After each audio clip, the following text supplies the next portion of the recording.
putol po yun. Mamaya, papaliwanag ko bakit putol yung nandyan. Habang piniprepare ko po itong mensaheng ito, medyo hindi ako mapakali kasi ubo ako ng ubo, ang lagkit ng sipon ko, ang sama ng pakiramdam, pero sa biyaya ng Panginoon. Kahapon at ngayong araw, gumising ako, medyo buo na yung boses ko. Salamat dun sa mga kapatiran na nag-tip na, Pastor, bilhin mo tong ganitong tableta. Ayan, para sa plema yan at saka dito sa lalamunan. Kaya medyo okay na ako ngayon sa biyaya po ng Panginoon. Pero, habang nagpe-prepare ako, mahilig kasi ako magbabasa ng mga kwento. Mga kwentong may kwenta naman. So, isang kwento ng isang matanda na meron siyang shop ng mga sapatos. Ang sabi niya, nung siya'y natulog, na naginip siya, na ang kanyang panaginip ay dinalaw daw siya ng Panginoong Hesus. Ang ganda ng panaginip niya. So, nung magising siya, kumbinsido siya, dadalawin siya ng Panginoong Hesus. Kaya ang ginawa niya, gumawa siya ng mga dekorasyon sa labas ng kanyang shop, inayos niya sa loob at labas, kumbinsidong siya sa panaginip niya na dadalawin siya ng Panginoon. Kinabukasan, ito na. Naglagay siya ng upuan sa labas, naupo siya doon. Nantay niya yung Panginoon dadalaw. Pero umabot na siya ng ilang oras. Wala, medyo dismayado siya. Pero bago lumubog yung araw, walang Panginoong Hesus na dumalaw. Pero meron pong 3 tao. Una, alauna ng tanghali, ng hapon, may dumating na matanda. Mananghingi ng tubig. Pumasok siya sa kanyang shop, binigyan niya ng tubig, napansin niya yung matanda, yung sapatos, butas, labas yung medyas. Kaya ang ginawa niya, bago umalis yung matanda, binigyan niya ng tubig, kinuha niya ang kanyang isang sapatos at binigyan niya, inayusan niya, at inaanyaan niyang makaalis. Naupo ulit siya sa labas, antay siya, kumbinsido ako, darating ang Panginoon, dadalawin ako. Nagkalipas ng isang oras at kalahati, wala. May dumating ngayon isang babae. Isang babaeng gusgusin at nangingi ng pagkain. Pumasok siya, binigyan niya ng pagkain, tapos umalis na yung babae. Naupo uli siya. Inantay ang Panginoon darating bago lumubog ang araw. Sabi niya, wala na yata. Pumasok siya sa loob. Sabi niya, isasarado ko na yung shop. Parang hindi totoo yung panaginip ko. Pero alam niyo, nung pumasok siya sa loob, merong dumating na bata sa labas. Umiiyak. Kaya di sabi niya, huwag ko muna isasara. Lumabas siya. Tinanong niya yung bata, bakit ka umiiyak? Matagal bago sumagot yung bata at ang sabi ng bata, kaya po ako umiiyak. Kasi wala na po akong matitirahan. Inabandona na po ako. Iniwan na ako ng aking nanay at tatay. Ang ginawa niya, pinatuloy niya sa kanyang shop. Pinatulog niya. Kinabukasan, madaling araw gumising siya. Panginoon, nagpakita ka sa akin sa Panginoon, sabi mo, dadalawin mo ako. Bakit hindi mo ako dinalaw? Something na parang may isang tinig na nangungusap sa kanya, narinig niya, naging tapat ako sa aking tipan sa iyo. Akala mo hindi kita dinalaw, but 3 times, pumasok ako sa pintuan ng shop mo. Sabi niya, nauhaw ako, pinainom mo ako. Nagutom ako, pinakain mo ako. Wala akong matirahan at pinatuloy mo ako. Mga kapatid, sa kwentong ito na alaala ko, pwede magkatotoo yung panaginip. Totoo man yun o hindi, o kwento man yun o hindi. Pero dito po sa ating pong tatalakayin ngayon pong umaga, totoong-totoo po yung naranasan ng mga pastol. Ano ho? Totoong-totoo yung naranasan ng mga pastol. Ano ba ang naranasan nila? Dito nakikita natin nung sila po ay nasa parang, ano po ang kanilang ginagawa. Hindi na po lingid sa atin. Kapag mga pastol o mga shepherds, nakalagay po doon shepherds, hindi po pastol, kung hindi mga pastol. Ayan. Ibig sabihin nun, madami ho sila. Hindi po sila iisa. Bakit po sila nasa kabundukan? Bakit sila nasa parang alam na natin yung kanilang trabaho? Sila ay provider at protector ng kanilang mga alagang tupa at kambing o anumang hayop. At kung titingnan natin ang kanila pong kalagayan, sila po ay mga mababantot. Hindi po sila mapupurma. Tingnan mo yung katabi mo, amuyin mo, medyo babango yan. Hindi amoy tupa yan. Ayan, ganoon po ang kanila pong kalalagayan. Pero kung titingnan po natin, sa lugar, sa time na yon ni Jesus Christ, nung siya po ay isinilang, ito pong kalakaran o hanap buhay na pagpapastol ay hindi lamang po siya mababang uri ng trabaho during that time, kundi isa po siya sa mga common source of income o economic status ng mga tao before. At kung titingnan natin, time ni Jesus Christ, pag bumalik po tayo sa lumang tipan, makikita natin mula kay Enoch, kay Abraham, kay Jacob, kay David, at kung sino-sino pa, may kaugnayan po sa mga pagpapastol, yung kanila pong hanap buhay. May kaugnayan po sa mga tupa. Kaya, ang tanong ko, bakit sa mga pastol? Bakit hindi sa mga elite religious leaders? Bakit hindi sa mga tawag ito, bakit hindi sa mga rulers, sa mga kings? Bakit hindi sa mga royal blood? Bakit hindi sa mga matatalino? Bakit sa mga pastol, sa mga shepherds, mga bantot? Di ba? Bakit sa kanila? Well, sa kabuuan, binasa ko ng paulit-ulit, at ito lang po. Dito sa pahinang ito na ating pong tinunghayan, maliwanag po na pinapakita ng Panginoon sa kanyang mambabasa sa pamamagitan ni Apostol Lucas na ang Diyos na makapangyarihan sa lahat gusto niyang ipaunawa sa atin na nais niyang maunawaan natin na ang pag-i-extend ng kanyang love, mercy, and compassion ay makarating sa lahat ng antas ng klase ng tao sa balat ng lupa. Pero titingnan natin yung mga ilang mga bagay-bagay, himay-himayin natin. Shepherds, mga pastol. Bakit kaya mga pastol? Hindi pastol lang. Tingnan nyo ha. Isipin nyo lang, bakit kaya mga pantas? Mga wise men o hindi wise man? Bakit wise men? Ibig sabihin madami. Pero mali din naman yung kinakanta, may 3 haring nagsidalaw. Mali din naman, hindi naman kasi 3 yung hari at hindi naman sila hari, kundi mga pantas. Bakit kaya sinabi nilang 3? Kasi 3 yung regalo. So ina-assume nung mga gumawa nung compose nung kantang yon, 3 yung hari. Pero hindi hari yon, mga pantas. Bakit kaya mga pantas o wise men? Madami sila, hindi ba? O bakit kaya mga pastol? Madami din. Iniisip-isip ko, di ba? Noong nakaraang linggo, pinakita ni Pastor Dan, yung mga pantas, nagpakita sa kanila mga tala, mga bituin. Ang sarap siguro nun, di ba? Naglalakbay sila, tapos may bituin silang sinusundan. Pero dito naman, sa mga pastol, hindi po bituin, walang pinakitang bituin. Ang pinakita po dito, anghel. Hindi lang basta isang anghel, kundi nakita natin ang dami-daming mga anghel, laksa-laksang mga anghel, at nagkakantahan sabay-sabay. Joy to the world, the Lord is come. Alam niyo, very significant po itong shepherds, mga pastol. Alam niyo itong mga pastol? During that time, pag binalikan po natin yung kanilang kultura, yung mga pastol po ay hindi allowed para umupo sa mga korte. O hindi not even allowed pupunta sa mga simbahan, sa templo para sumamba sa Diyos. Kasi ang trabaho nila, tagapag-alaga lang sila ng tupa. Lang.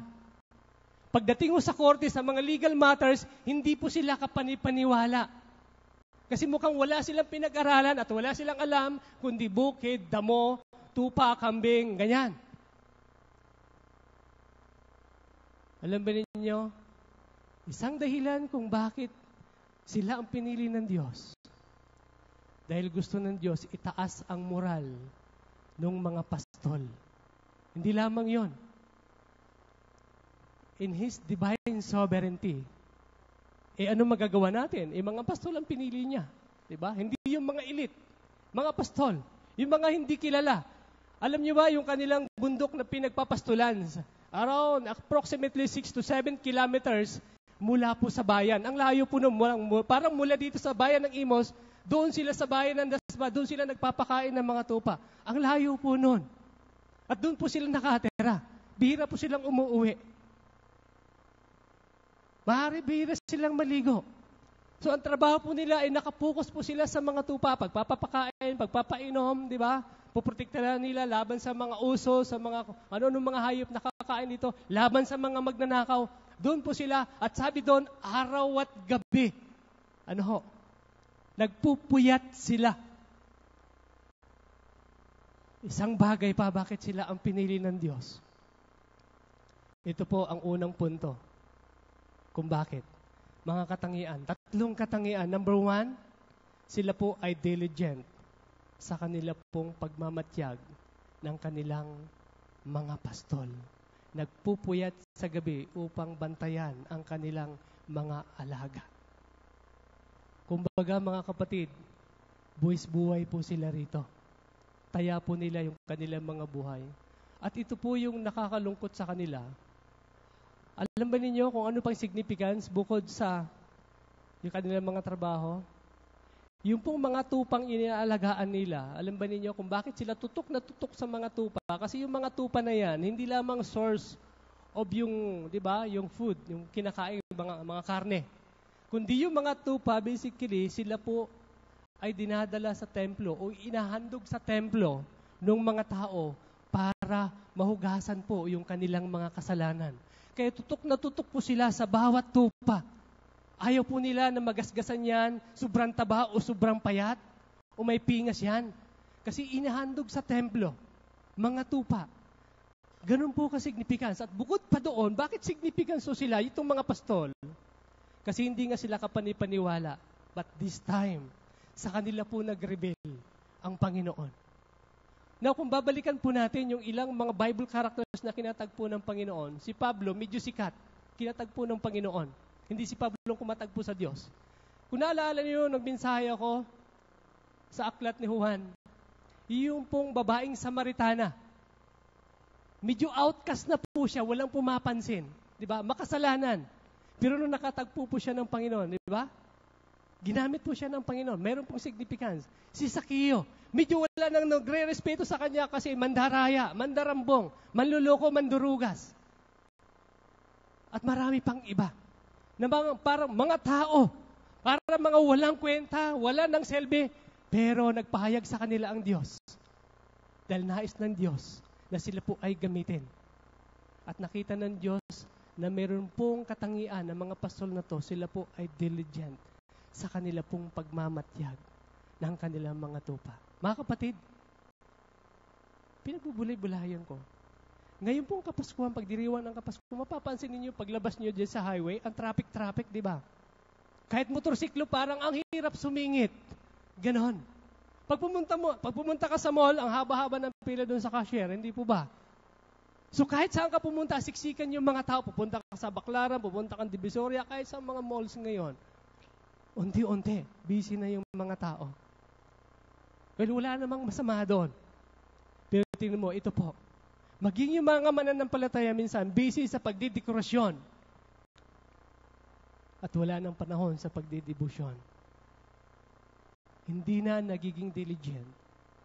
Minsan makikita mo, tinitext mo, tinatawagan mo, kinakausap mo, ang sagot sa'yo busy. Busy pala sa pag-Facebook.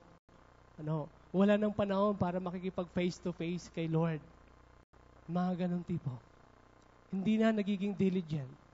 Alam mo yun, yung inaaral ko to Lord, sabi ko, parang guilty ako rito paminsan-minsan. Sabi ko, tulungan mo ako. Ako mismo nare-rebuke, natututo ako.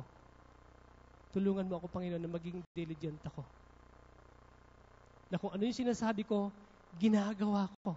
Nakikita ng pamilya ko, nakikita ng asawa at mga anak ko. Pangalawa, hindi lamang diligent. Kundi, determined in their witness. Itong mga pastol na to, hindi lamang sila diligent, kundi determinado sila sa kanilang pagiging saksi o pagiging witness. Sabi doon, tayo na sa Bethlehem. Pagkatapos nilang marinig, yung sinabi ng anghel, bagat bigla silang natakot, sabi nang, huwag kayong matakot, dahil may dala kami mabuting balita. Hindi po sila natakot. At pagkatapos sinabi ng anghel yun, ano po ang kanilang ginawa? Nag-usap-usap sila. Nag-usap-usap sila. Sabi nila, tayo na sa Bethlehem. Matapos silang marinig yung announcement, panawagan, action agad. Mayroon kaagad silang resolusyon. Tayo na. Ano pa? Pangalawa, at nagmamadali silang lumakad. Hindi po sila nagpatumpik-tumpik. Nagmamadali. Hindi po sila sumakay ng taxi. Wala po silang sasakyan. Nagmamadali. Lumalakad.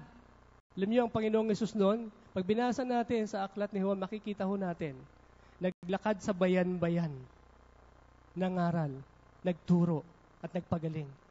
Alam niyo, pag sinabi pong bayan-bayan, hindi po yan kanto-kanto, hindi po yan bara-barangay. Bayan-bayan, naglalakad. Pastor, wala pa naman taxi nung time na yon. Okay lang yon. Pero ang point ko dito, di ba? Ayan, nagmamadali silang naglakad. Mayroong sense of urgency. Matapos silang marinig yung mensahe, resolution, action agad. Matapos silang marinig, share agad.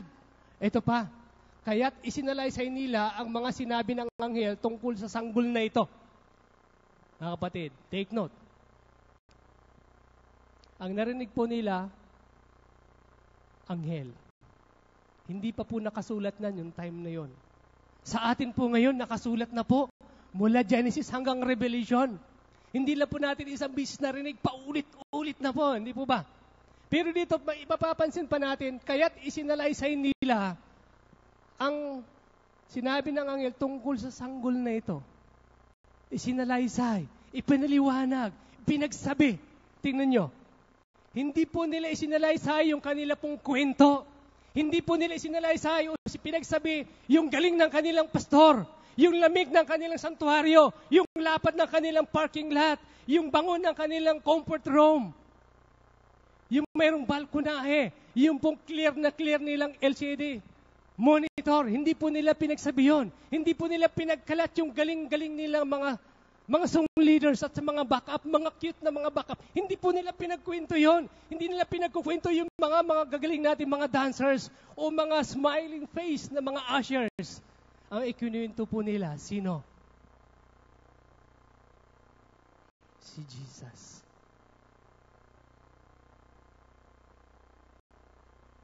Ang tanong, magtatapos na naman po ang 2013. Ilang araw na lang mga kapatid. Tanong lang po, kayo lang po magsasagot. Mula January hanggang 2013, December 31, ilang beses po nating ikinuwento si Jesus sa iba. Ilang beses po nating ipinahayag. Kung bibilangin ko po yung January hanggang December, mayroon pong 12 months. Kung continuous po kayo, 12 months, first Sunday of the month, nag-take po tayo ng Lord's Supper. Hindi po ba? Para minsan mapanauli yung sigla natin. Makapag-commune tayo sa ating Panginoon. Mapalalahanan tayo, di ba?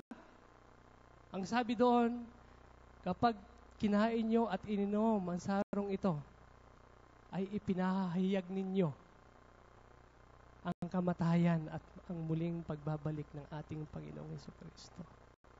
Mga kapatid, hindi ko po sinasabi to dahil ako ay nasa evangelism department. Tanong lang po, isang taon na naman, ilang bisis po nating ipinahayag.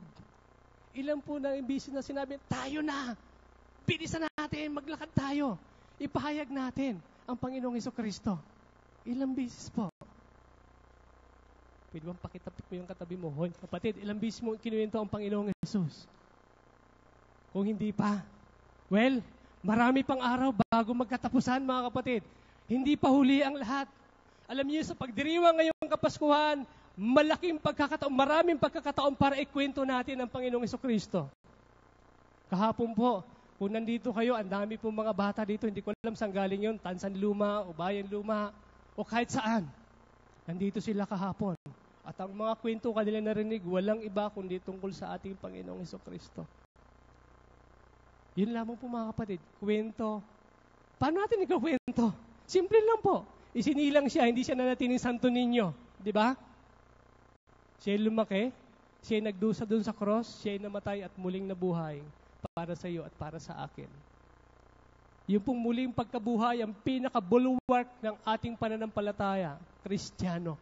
Tanggalin mo yun sa mensahe natin. Yung muling pagkabuhay ng Panginoong Jesucristo at ang Kristyanismo, pananampalataya ay babagsak. Paano natin ikukwento? Ipinanganak ang tagapagligtas ng sanlibutan. Nakita nyo? Yung Samaritan woman, nung tinuro ko nung nakaraan, pumunta po siya sa bayan at doon po sa bayang yon, walang pagkakilala sa Diyos at doon sa bayang yon, kinilala sa Samaria ang Panginoong Jesucristo, tagapagligtas ng sanlibutan. Ito pa, at nagtaka ang lahat ng nakarinig sa sinabi ng mga pastol. Mga pastol nagtaka kasi hindi nga sila kapanipaniwala eh. Hindi sila pinapakinggan sa korte. Hindi ho sila halos nakapupunta doon sa simbahan. At ito na ngayon, nagtaka sila. Ano itong pinagsasabi ng mga pastol? Alam niyo mga kapatid, ito, iba-ibang kwento po. Hindi ko naikwento sa iba. Ngayon, ikaw kwento. Meron po tayong 40 AB2 graduates ngayon pong taon. 36 sa kanila, may diploma yung 4. Waiting pa lang kasi nag-aantay ako ng kasama para sila gumraduate. Alam niyo ba, ang ating PRC ngayon, ang kuta po natin, ang aming pong pinropose sa council, last year, 1,200. Nakarang taon, 600 lang. 1,200, sabi ko, dublihin natin. Sa biyaya po ng Panginoon at sa tulong ng 46 kapatiran, katuwang individual sa ating kalagitnaan, 46. Umabot po tayo ng mahigit 1,200 as of this moment. At ang ilan po kasama natin sa ating kalagitnaan. Ang ilan po nasa ibang iglesia. 4 months ago, naimbitahan po ako sa Bulacan at isinama ko po yung 2 sa ating young people. Alam po ninyo, 500 college students. Mula po yan sa Luzon, Visayas, Mindanao, sa isang Christian organization na school. Sila po ay nakatira sa dorm. Captured audience, 500. Nagsalita po ako. Mahigit 400 po sa kanila. Nung ako po ay nananawagan kung sino magkukumit ng buhay sa Panginoon. Kinuwento ko lang, simpleng-simple. Alam nyo, yung 500 na yon, more than 400 sa kanila, nakahilira, nasa harap lahat, humahagulgol, umiiyak, namamangha sa salita ng Diyos. Alam mo ninyo, habang nagtuturo ako, imut-imut na yung mga, nakita ko isang kasama kong young people, inaasahan ko. Sabi ko ito, kanina alam niyo mga college students, ang kukulit niyan. Lalo mga lalaki. Sabi ko sa mga teachers, ilagay niyo lahat sa harap yung mga lalaki. Alam niyo, nag-altar call ko ako. Unang-una po yung mga lalaki. Yung mga makukulit, sila pong unang-unang pumunta sa harap pag naghahugulgol, nag-commit ng buhay sa Panginoon. At this moment, kahapon po, nakausap ko yung kanila pong chaplain. At ang sabi, Pastor, sa 500 student, may mga nag-drop, iilan, pero sa mga sandaling ito, more than 400 doon sa kanila, napalo up at nagpupuri at sumasamba sa Panginoon. Ngayong oras na to, doon po sa lugar na yon. Purihin po ang Panginoon. Nakita mo yung kasama kong young people, nag-iiyak. Sabi ko, mamaya ka lang. Pag-uwi namin, tinanong ko, bakit ka umiiyak kanina?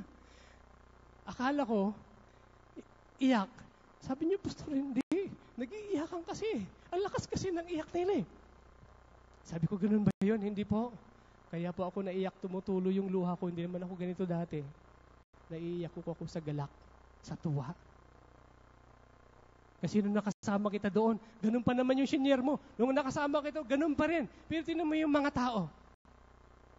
Ang sabi dito, nung kininto ng mga pastol, yung tungkol po sa Panginoong Jesucristo, yung pong mga tao na nandoon, yung pong mga pantas na nandoon, Yung pong mga tupa, si Maria, si Jose, at kung sino-sino pa may mga nandoon, sabi, lahat ng nakarinig ay namangha. Alam niyo mga kapatid, sa aming pag-UJT, pag sumama po kayo, iba-iba pong istorya. Mayroon po kami na-encounter. Siya po ay retired professor ng Centro Escolar University. Hindi ko alam kung sa Quezon City or sa Manila. Nakatira dito sa Cavite. Araw-araw, nag-i-standby po siya sa food court dito sa Robinson. Nagbabasa ng books. Siya po ay isang psychologist. Hindi niya alam, yung kasama sa training ko, psychologist student din. Dalawa sila Vitos. Ang ginawa ko, pumisto ako dun sa likod ng babae, sa table, tapos sabi ko dun sa dalawa nating OJT, seniors ako, sabi ko ito. Wala ibang tao kundi yung matandang babae, nagbabasa ng books, ang kapal. Di pumunta yung dalawa. Alam mo ninyo, inabot halos 1 oras ang pag-share. Bakit? Inunahan, alam mo ba, ang langit ay libreng kaloob. Matapos ipaliwanag yon, nagpapaliwanag din siya. Nakikinig naman yung mga nag-share, kabataan. Tapos matapos siyang paliwanag, ito na naman, alam mo ba, ang tao makasalanan. Matapos may paliwanag yun, nagpapaliwanag din. Hanggang matapos na ito, halos 1 oras. Pero alam nyo, hindi na ako nakatiis, tumayo na ako, nagpakilala na ako. Alam nyo, sabi sa akin, pastor, sabi niya, ilang buwan na, ilang taon na ako nagtatatambay dito. Ngayon lang mayroong lumapit sa akin na 2 young people at a very young age nag-share sa akin ng salita ng Diyos. Wow! Namamangha. Veteranong professor, psychologist. Mga kapatid, ano pa ba gagawin natin? Noong Thursday, pumunta kami dito sa Tansa. Mayroon tayong isang young people din. Nagkakapagtrabaho siya, gusto nga mag-resign papasok sa Bible school, sabi ko, wag. Na-regular ngayon. Nag-Bible study, isang grupo, yung isang grupo, naging 2 grupo. Last Thursday, inimbitahan ako, pastor, pumunta ka rito, kailangan kita. Pumunta naman ako. Ang traffic nga Pagdating ko doon, alam mo, simple lang, kinuwento ko lang yung tungkol sa Pasko, tungkol sa Panginoong Jesucristo. Nakanganga lahat. Akala mo ngayon lang nakarinig salita ng Diyos. Tuwan-tuwa po sila. Tuwan-tuwa rin ako. Siyempre, tuwan-tuwa rin si Lord. Alam niyo, bago ko kami pumunta ng Puerto Princesa, last November 26. Week before, 3 days before, pumunta kami ng Paliparan. Kasama ko po yung ilang natin mga kapatiran dito. Kasi meron po tayong kapatiran doon. Pastor, pumunta kayo dito, pwede bang share nyo? Yung mga nangungupahan sa bahay namin, mga professional, mga teachers. Pumunta kami. 3 kami. Alam nyo, yung ina-expect namin na 8, nagiging 18. Pero dahil umulan na nagiging 14. Nasira na namin, simpleng-simple. Ginawa ko na sa 3 grupo. Nagsishiro ako, alam nyo, kalahati pa lang. Ang tanong sa akin ng isa, Pastor, ano pong gagawin namin para magkaroon ng katiyakan? Nasa kalagitnaan pa lang. Mga kapatid, parang bang yung manggang hinog na, na kapag hinawakan mo, bigla na lang malalaglag sa kamay mo. Namamangha sila, simpleng-simple. At ito pa, salamat sa Diyos sa mga nanalangin sa amin, nakarating kami ng Puerto Princesa, Palawan. The city of the living God. I'm so grateful. Na inyong lingkod na nakarating doon. Dati nakikita ko lang, pangarap ko lang, 7 wonders of the world. Pero alam niyo, nung nandun ako, hindi na po yun na nasa isip ko. Alam niyo, nandun ba ako, kasarap ko kausap ng mga tao. Break time. Mula doon sa aming conference. Abay, sinubukan ko magkausap ng 3 estudyante. Alam niyo yung kinausap ko, simpleng-simple. Tinanong ko lang sila, alam niyo ba kung bakit tinawag ang Puerto Princesa na City of the Living God? Hindi po nila alam. Gusto niyo malaman? Tapos. Wala, ilang minuto lang. Nakilala nila ang Panginoon. Aba, kinagabihan, nag-text, Pastor, pwede ba? Punta ka dito uli bukas. Magkita tayo. Turuan niyo uli kami. Kasi may kasama pa kaming 5. Yung 3 kong nakausap, kinabukasan, naging 8. Nung 3 araw, gusto pa, sabi ko, hindi, uuwi na kami. Nandito na kami, 2 araw nung nakauwi na kami, December na, nag-text sa akin, Pastor, salamat, dumating kayo sa aming lugar. Ngayon, nandito po kami, kasama kami ng aming mayor, sumasamba, nagpupuri sa Diyos. Wow! Mga kapatid, hindi ko ito kinukwento para itaas ang sarili ko. Yung pong ating mga kapatid na sumasama sa OJT dati, mahiyain. Ngayon, mga wala ng hiya. Sabi ko, mga kapatid, okay lang yan. Maging walang hiya ka para sa Panginoon, okay lang yan. Hindi lang sa kawalang hiyaan. Alam niyo, meron pa tayong isang young people dito. Hindi ko lang sabihin pangalan niya. Baka magalit siya. That even hindi kilala ng mga youth officers. Nakasalamin po siya, nakatungo-tungo lang, tahimik, simpleng-simple lang siya. Pero nag-aral po siya ng AB2. Nung nag-exam mo kami, perfect po siya. So, in-expect ko, dahil tahimik siya, baka hindi siya mag-share. Pero sa OJT namin, nagagawa niya. Alam niyo, ang goal niya, bago magtapos ang taong 2013, lahat ng kanyang kaklase, more than 40, sisira niya ng salita ng Diyos. Wala pang December, sinabit na sa akin, lahat ng kaklase niya, nasira niya na po ng salita ng Diyos. Wow, sabi ko. Ibang klase. Namamangha, mga kapatid, ang lahat ng makarinig ng storya o kwento tungkol sa ating Panginoong Jesucristo ay namamangha. Hindi na natin kailangan pang lumayo dito lang sa ating lugar. Marami pa po ang nakanganga ngayon na kapag kinuwento mo ang Panginoong Jesucristo, nakanganga sila. Kagabi, parang ayaw ko na. Sabi ni Mrs., dumating ka alas 6 kasi yung mga katrabaho ko, dadaling ko dito. Mag-share ka, magsasalita ka. O di sige, sabi ko magsasalita, masunurin ako. Kasi baka hindi ako papapasukin sa pinto.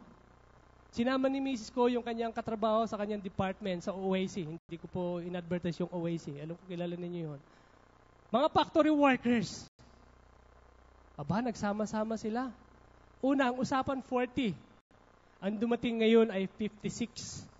40 lang ang usapan, dumating 56. Sabi ko, okay lang, walang problema. Sinama ko yung ilang mga kapatiran. Yung isa, MC. Yung isa, nagpapalaro. Yung isa, intercessor. Ako yung tagapagsalita. Alam mo, matapos ako magsalita, binulungan ako ng misis ko. 2 sa mga sumama rito ay miyembro ng Iglesia ni Cristo. Pero tumaas ng kamay, tumanggap. Sumunod sa panalangin, nagsisi, tumanggap sa Panginoon.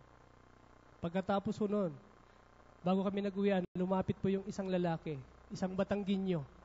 Pastor, sabi niya, salamat sa Diyos, ngayon lang ako nakarinig ng kanyang salita. Out of 56, 51 ho sa kanila ang positibong nagdesisyon, magsisi at tumanggap sa Panginoon kagabi.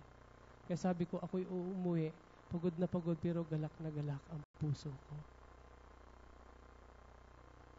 Mga kapatid, determine in their witness. Ang dami pong paraan para ibahagi natin ang kwento, ang buhay ng ating Panginoong Jesucristo. Hindi pa po huli ang lahat. Pangatlo, ito, hindi lamang diligent, hindi lamang sila determined, kundi devoted in their worship. Sabi doon, umalis ang mga pastol na nagpupuri sa Diyos.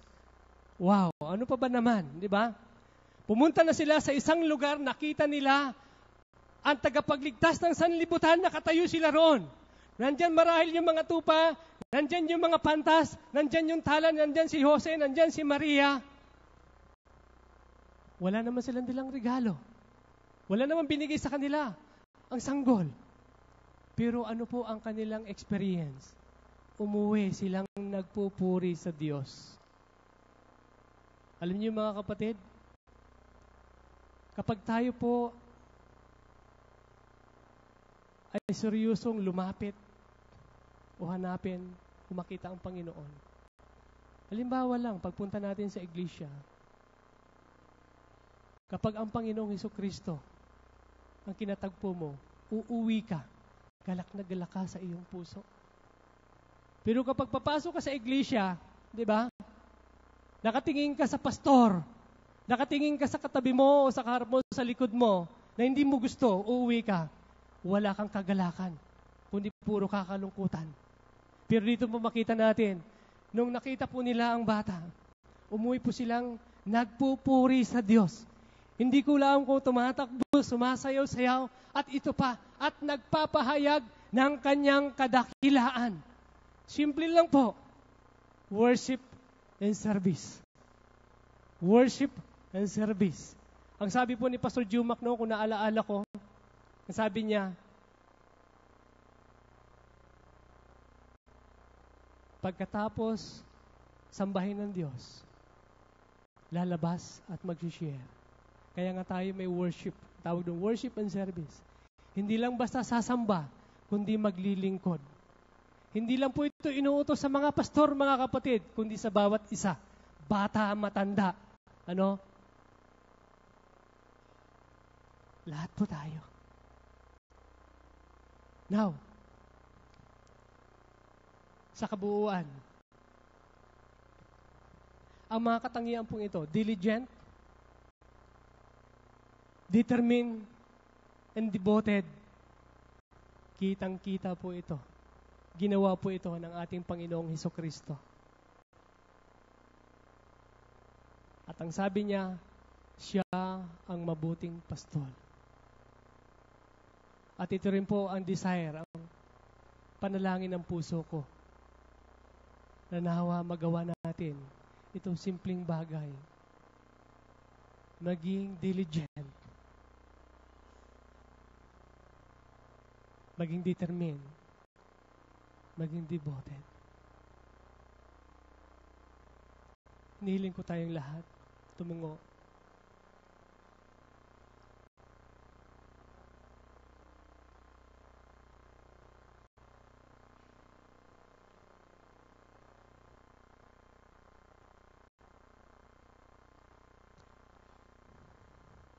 Dakilang Ama,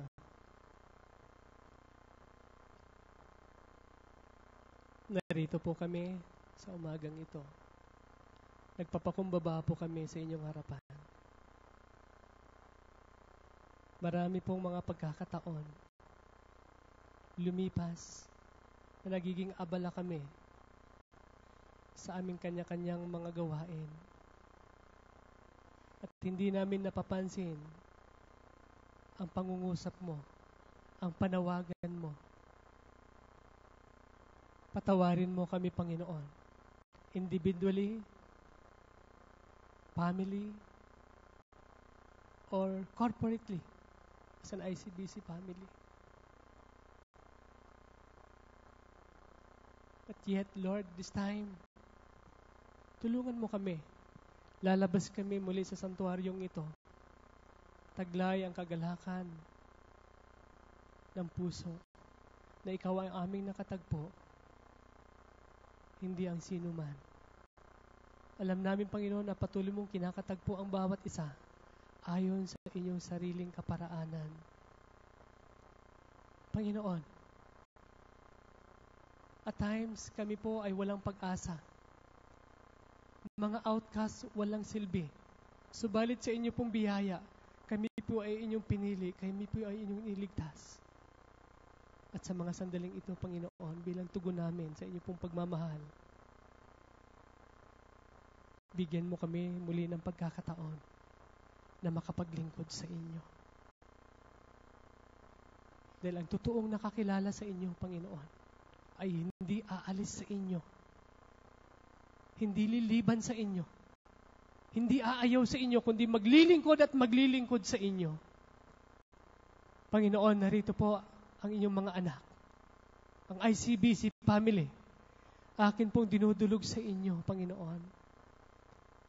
Hipuin po ninyo ang kanilang mga puso, ang kanilang mga buhay. Nawa ang mga salita mo, Panginoon, ay mag-iwan ng bakas sa kanilang mga puso na sa pagdiriwang namin, sa pagtatapos ng taong ito, ay may pahayag namin ang kadakilaan mo, ang pagliligtas mo, ang pag-asa sa mundong ito. Panginoon, kinikilala sa buong mundo na ang Pilipinas ay isang Kristiyanong bansa. Subalit kinikilala rin na ang Pilipinas ay isa sa mga most corrupt country Parang hindi po namin kayang tanggapin, Panginoon. Dahil may problema po sa kinagisnan naming aral. That's the reason why, Panginoon. Ang kailangan ng sanlibutan ito ay ang aming Panginoong Jesucristo. Panginoon, marahil ang bawat isa dito may kanya-kanya mga struggles, trials and difficulties. And yet, Lord, alam ko na ang katugunan ito ay walang iba kundi ang aming Panginoong Jesucristo. Panginoon, salamat po sa inyong mga salita. Salamat po. Salamat po. Purihin kayo, dakilain kayo sa pangalan ng Panginoong Jesus. Amen.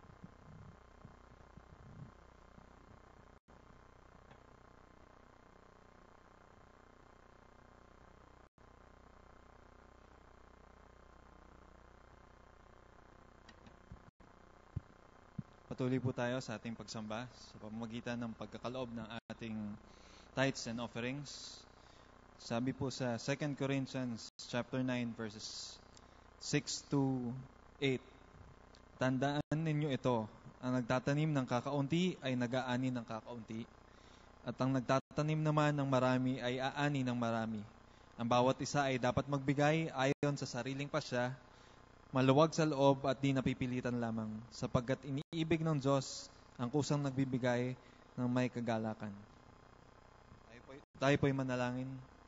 Maraming Diyos, maraming salamat po, Panginoon, sa mga biyaya na inyong pinagkaloob sa amin.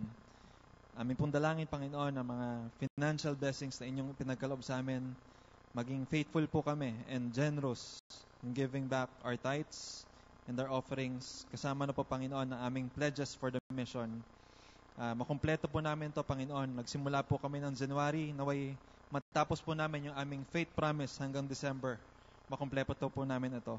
Amin pong dalangin, Panginoon, din na bibigyan nyo ng katalinuhan ang pamunuan ng iglesyang ito, Panginoon, sa pag-allocate ng budget, magastos po ito ng maayos, at sa lahat po ng mga activities na gawain ng church na ito, Panginoon, tanging pangalan nyo lamang po ang maluwalhati.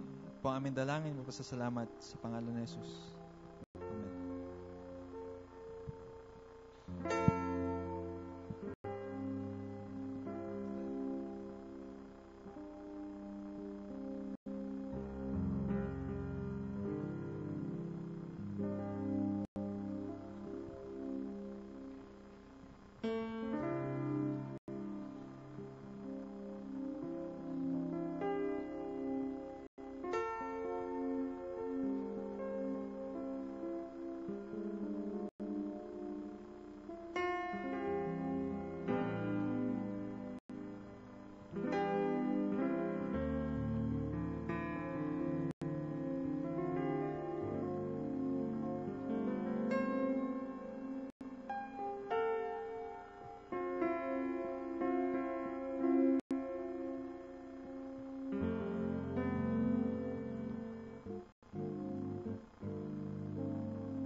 Purihin po ang Diyos.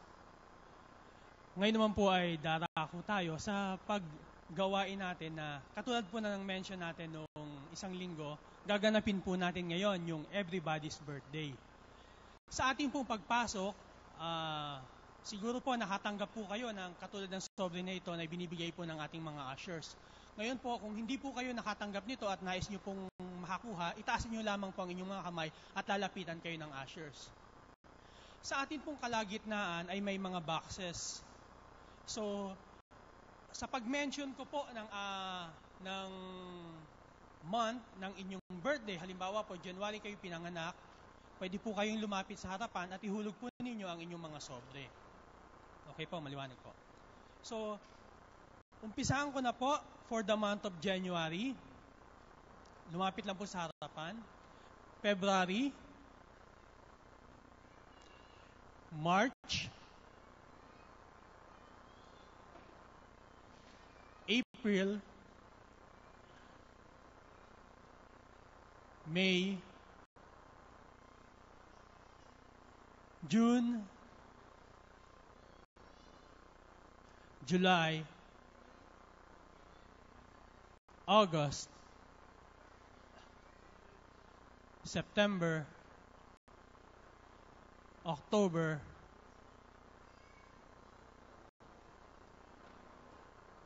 November,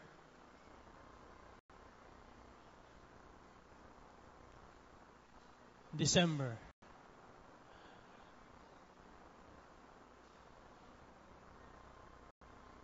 Ang halaga po na malilikom po natin sa mga pinagkaloob po natin ito na tulong ay gagamitin po natin para po maitulong sa ating mga kapatiran na nangangailangan. Ang Diyos po ang magbabalik sa generosity po na pinagkaloob natin ngayon. Nais ko pong tawagan si Pastor para po sa panalangin.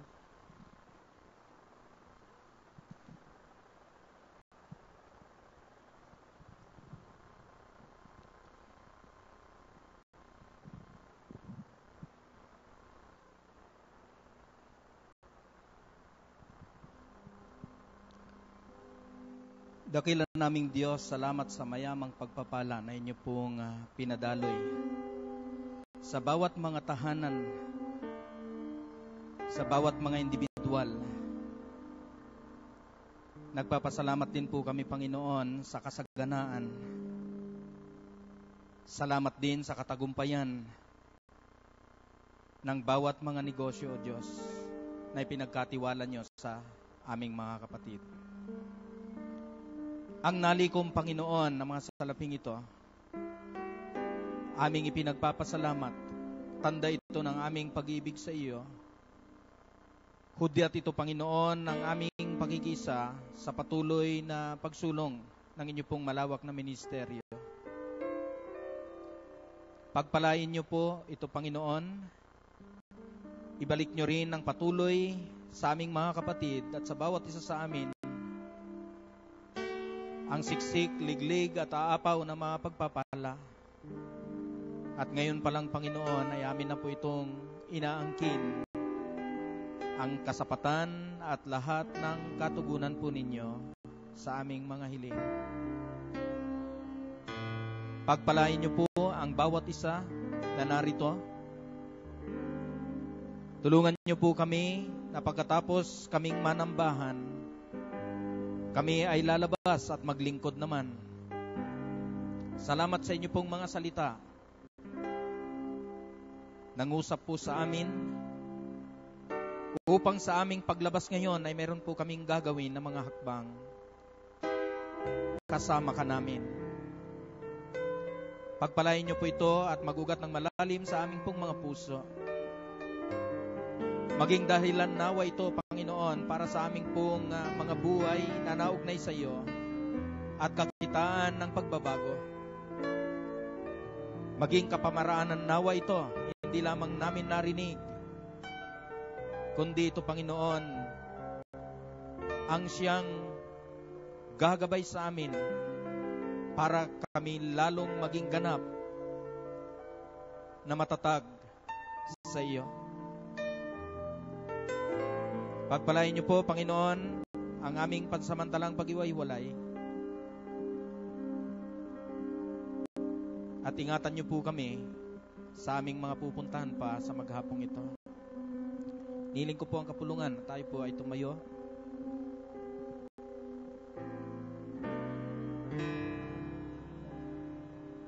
Doon sa amang umibig sa atin, ang magpala sa bawat isa, sa biyaya ng kaligtasan ng ating Panginoon Jesucristo na siyang iginawad sa bawat isa, siyang dakilang regalo sa Kapaskuhang ito. Naroon din ang tapat na pag-iingat, gabay at pakikipisan ng Santong Espiritu.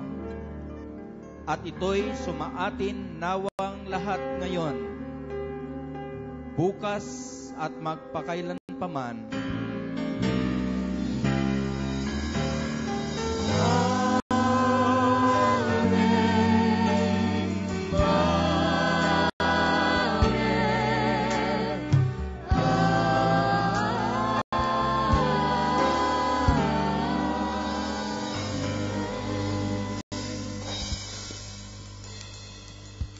Pastol ay namangha sa nakita nilang kadakilaan at kapurihan ng Panginoon.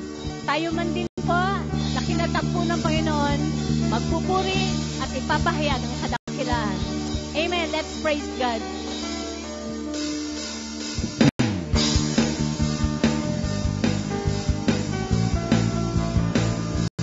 God is great, always. Together now we sing. All creation cries to you, worshiping in spirit and in truth. Glory to the faithful one, Jesus Christ, God's Son.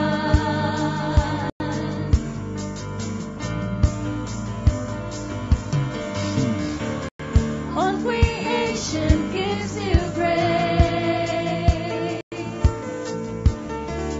You alone are truly great. You alone are God who reigns for eternity. Yeah. God is great, and His grace fills the earth, fills the heaven, and Your name will be praised through all the world. God is great, in His grace, all the earth, all the heaven, 'cause we're living for the glory of Your name, the glory of Your name.